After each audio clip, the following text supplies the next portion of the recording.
Assalamualaikum warahmatullahi wabarakatuh. Kali ini saya akan menyampaikan terkait langkah dan bagaimana menuliskan code-nya dan bagaimana melakukan penulisan suatu artikel ilmiah terkait artikel yang saya konferen, ya, yang saya publikasikan di konferen IC Triina. Nah, ini sudah dilaksanakan tanggal 4 sampai 5 kemarin, beberapa minggu yang lalu. Terus sekarang sudah publis penelitian kami terkait banana. Nah, di sini.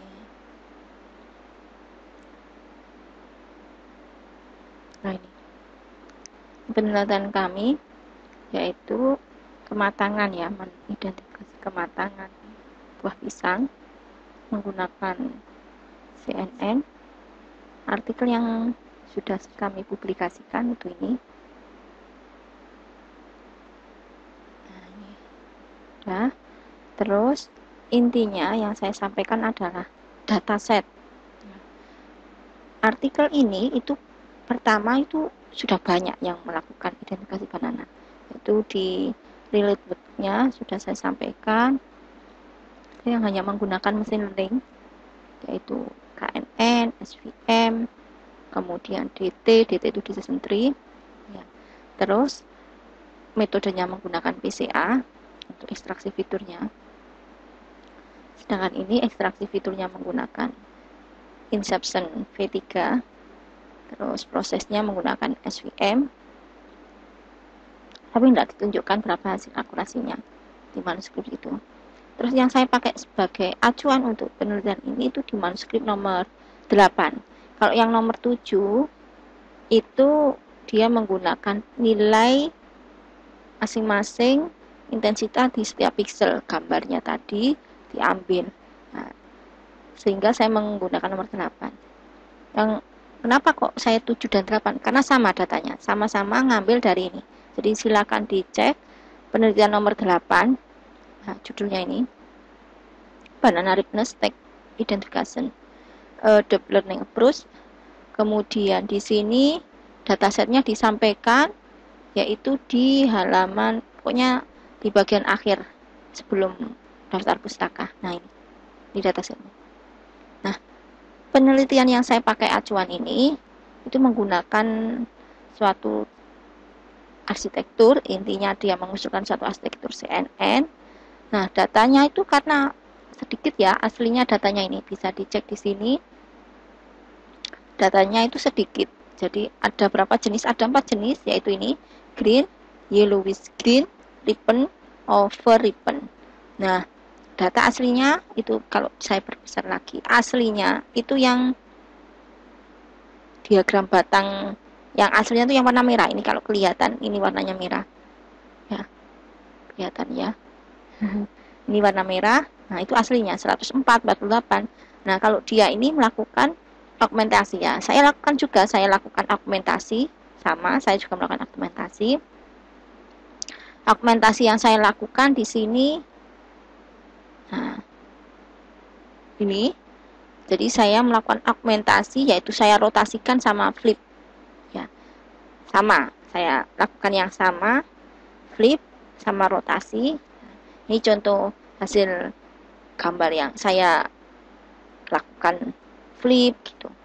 Terus total data yang saya pakai akhirnya berbeda. Kalau tadi yang 1000-an, ya. Kenapa kok saya bedakan? Karena di komputer saya nggak seberapa ini ngaksesnya, karena saya sudah pakai komputer asli milik saya sendiri. Nah, itu. Terus saya hanya membandingkan evaluasinya. Jadi arsitektur yang saya usulkan ada 2, 1 dan 2 ini. Yang membedakan apa? Jadi arsitektur ini kalau A itu hasil dari review, ya. Jadi bukan saya mengenerate langsung gitu, tapi dari artikel pengarangnya itu ini. Nah, ini. Terus saya buat dalam bentuk desain kayak gini. Saya perbesar. Terus saya usulkan, jadi di sini convolutionnya kan dilakukan sebanyak 5 kali, max 10-nya 2. Nah, saya tambahkan, nah ini konvolusinya sebanyak 7 kali ini. 1, 2, 3, 4, 5, 6, 7. Ini yang usulan kami yang pertama. Terus mass poolingnya kan tadi yang di penelitian sebelumnya itu 2, saya pakai 3. Terus yang usulan yang kedua itu yang membedakan adalah ini mass pooling. Kalau yang ini kan mass poolingnya 3, yang ini tetap saya pakai 2-nya. Konvolusinya saya jadikan 7. Hasilnya seperti apa? Hasil evaluasinya. Ini hasil evaluasinya. Kalau di penelitian sebelumnya itu hanya menggunakan optimizernya Adam. Nilai akurasinya sekitar seginian. Ya. Terus kalau yang kami usulkan hasil akurasinya kalau menggunakan RMSprop 95,9, 97,95, yang hasil kedua itu ini. Terus saya juga membandingkan dengan VGG 19, VGG 16. Nah, terus saya juga membuat confusion metriknya. Ini hasil confusion metriknya. Ini yang usulan pertama. Jadi hasil usulan pertama dan kedua itu nggak beda jauh hasil selisihnya. Hanya di sini evaluasinya, yaitu di Lewis-nya. Nah, bedanya. Ini yang paling menonjol. Jadi kalau di penelitian sebelumnya itu hasil akurasinya memang agak tinggi ya. Kalau di sini di abstraknya itu memang nyebutnya 96, tapi waktu dibaca di bawah-bawah itu ada nilai rata-ratanya menyampaikan 92, sekian itu. Nah, terus cara menjeritnya gimana? Saya contohkan. Jadi sebelumnya saya lakukan augmentasi dulu. Saya lakukan augmentasi.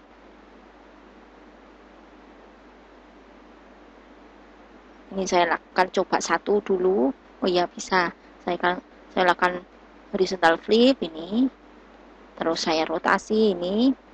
Saya juga melakukan perbaikan dengan KE.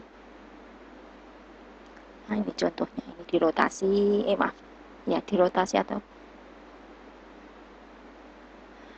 ada yang saya flip. Nah, terus akhirnya saya baca masing-masing gambar di folder mana ini. Hasilnya saya taruh sini, terus saya jadikan satu. Ini prosesnya. Saya rotasi, saya flip. Ini yang atas tadi kan uji coba ya. Ini. Setelah saya lakukan augmentasi, terus ini salah satu contoh yang kalau saya menggunakan transfer learning VGG. Jadi saya panggil VGG-nya. Saya panggil VGG-nya. VGG berapapun itu nanti tinggal menyesuaikan di sini. Ya, terus setelah saya panggil VGG-nya, terus saya lakukan. Nah, ini nanti saya rubah optimizernya, ada yang RMSprop, ada yang Adam, kemudian kalau kelasnya tetap sama semua karena kelasnya ada 4 ya. Tadi sudah saya sampaikan. Nah, di sini saya menggunakan kategori cross entropy karena jumlahnya kelas lebih dari 2. Saya lakukan training. Nah, datanya tadi yang hasil augmentasi ini di sini. Ini. Data training, data testing sudah saya lakukan augmentasi yang data trainingnya. Terus ini hasil evaluasinya. Terus nilai lossnya. Nah, ini kenapa kok saya bisa menyampaikan dalam bentuk confusion metric ya. Kalau sebenarnya di metriknya TensorFlow atau Keras itu ada library untuk membuat confusion metric seperti recall, precision. Tapi saya selalu error, nggak berhasil. Jadi saya membuat manual dulu setiap satu folder gambar yang terkait kelas apa itu saya baca. Nah, akhirnya ketahuan nanti untuk membuat confusion metric. Intinya membuat confusion metric itu intinya paham dulu aja. Oh, tabelnya kayak apa, kan dia matrik ya, matriknya itu kan artinya kolom ini untuk apa, baris ini untuk apa gitu.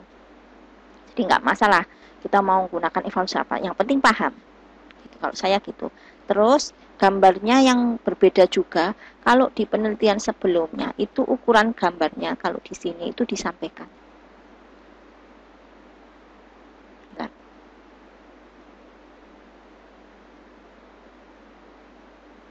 Nah, ini ukuran gambarnya 6262. Kalau saya yang di penelitian ini menggunakan ukuran 128 karena cukup ternyata ukuran 128 kali 128. Nah, itu akhirnya yang membedakan semakin besar ukuran itu kan semakin kompleks ya kan, dia membaca setiap pixel. Konvolusi itu membaca setiap pixel. Nah, kalau gambar yang terbaca hasil akhir, jadi nanti kelihatan di sini, oh ya, hasil akhir gambar yang terbaca untuk proses klasifikasi trainingnya itu 24 kali 24 kan akhirnya nanti mempengaruhi semakin bagus suatu model itu terbacanya gambar kayak gitu. Nah, ini kalau saya menggunakan VGG. Nah, nanti kalau mengenerate arsitektur sendiri, misalkan ini saya contohkan.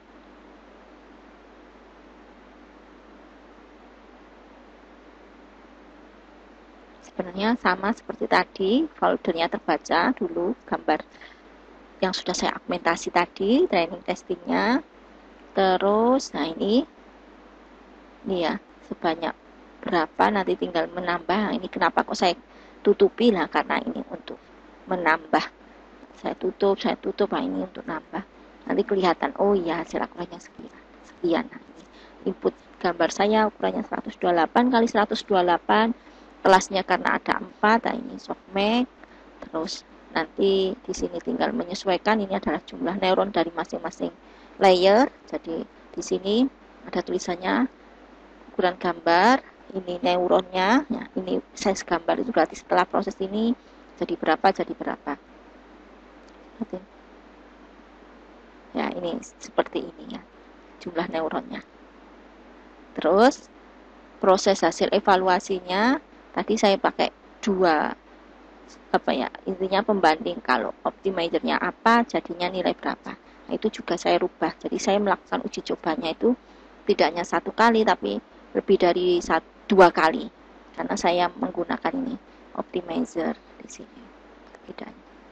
Terus ini itu sebenarnya metriknya dari TensorFlow ataupun Keras itu ada present, recall sama precision. Recall dan precision kan rumusnya kan dari confusion metric. Jadi kalau kita memahami suatu metode proses evaluasi itu harus paham rumusnya. Jadi nanti secara otomatis kita juga tahu, oh ya nilai ini dari mana gitu. Kalau saya seperti itu memahaminya. Silakan di download kalau memang ingin membaca untuk proses penelitian selanjutnya. Sebelumnya intinya penelitian terkait banana ripeness itu sudah ada, saya menemukannya untuk ditulis di daftar pustakanya itu lumayan banyak juga ya, dan memang saya baca, oh ya saya akhirnya memilih ini, saya lakukan apa gitu. Itu tujuannya penelitian, karena penelitian itu murni kontribusinya adalah penulis pengetahuan. Mohon maaf sebelumnya, saya nggak ingin menggurui tapi saling berbagi agar saya bisa bermanfaat. Terima kasih. Assalamualaikum warahmatullahi wabarakatuh.